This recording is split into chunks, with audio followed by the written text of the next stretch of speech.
Hi friends, அனைவருக்கும் வணக்கம். கூலி படத்தை வந்து பிரம்மாண்டமாக ப்ரொடியூஸ் பண்ணிகிட்ருக்காங்க சன் பிக்சர்ஸ். இந்த படம் வந்து எப்படியாவது 1000 crores வந்து ரீச் பண்ணணும் அப்படிங்கிறதுக்காக வந்து வேறு லெவல் ப்ரொமோஷனில் வந்து இறங்க போகிறாங்க அப்படிங்கிற தகவல் வந்திருக்கு.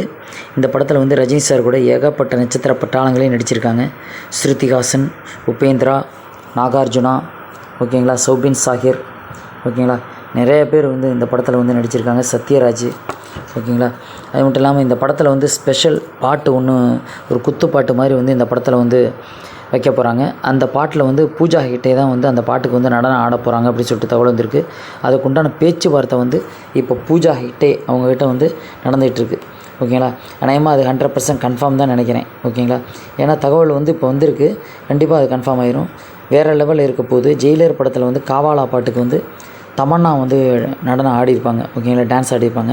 இப்போ இந்த படத்தில், கூலி படத்தில் பூஜா ஹெக்டே வந்து ஒரு பாட்டுக்கு வந்து சிறப்பு நடனம், குத்துப்பாட்டு, சரியான குத்துப்பாட்டாக இருக்க போது. ஏன்னா அனிருத் மியூசிக்கு வேறு லெவலில் இருக்கும். காவாலா பாட்டுக்கு வந்து எப்படி மியூசிக் பண்ணியிருப்பார் அப்படின்னு சொல்லிட்டு உங்களுக்கு தெரியும்.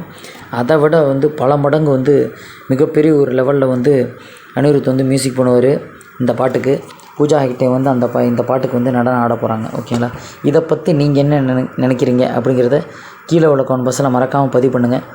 சப்ஸ்கிரைப் பண்ணுங்கள். வீடியோ பிடிச்சா எல்லாருக்குமே வந்து ஷேர் பண்ணுங்கள். இவங்க தான் வந்து பூஜா ஹெக்டே, ஓகேங்களா. ரஜினி சார் அந்த கூலி படத்தில் வந்து சிறப்பு நடனம் வந்து ஆட போகிறாங்க. ஒரு மிகப்பெரிய ஒரு குத்துப்பாட்டு, காவாலை விட பல மடங்கு வந்து மிகப்பெரிய ஒரு ஹிட் அடிக்க போகுது இந்த பாட்டு, ஓகேங்களா. அந்த அளவுக்கு வந்து பிளான் பண்ணியிருக்காரு லோகேஷ் கனகராஜ். அவர் வந்து வேறு விதத்தில் வந்து கதைக்களம் வந்து செதுக்கிட்டு இருக்காரு. வெளிநாடுகளுக்கு எப்படியெல்லாம் தங்கத்தை கடத்துறது அப்படிங்கிற அந்த கதைக்களத்தோடு வந்து இந்த படத்தை வந்து பிரம்மாண்டமாக வந்து டைரக்ட் பண்ணிகிட்ருக்காரு.